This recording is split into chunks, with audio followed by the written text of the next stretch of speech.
消委會測試咗市面上55款蜂蜜，發現有14款溝咗嚟自粟米、甘蔗、大米等嘅農作物糖漿，但成分標籤上就冇寫明有蜂蜜以外嘅糖分。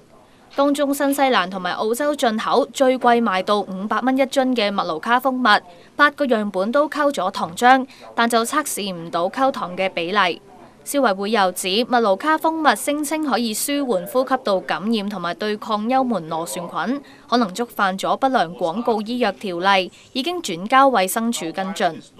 另外，消委會又驗出6款蜂蜜含有殘餘嘅抗生素，雖然含量偏低，但係藥劑師就提醒長期食用會令到細菌產生抗藥性。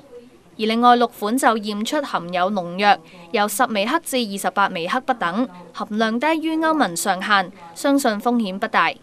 消委會已經將樣本交由食物安全中心跟進。香港寬頻電視記者黃曼婷報導。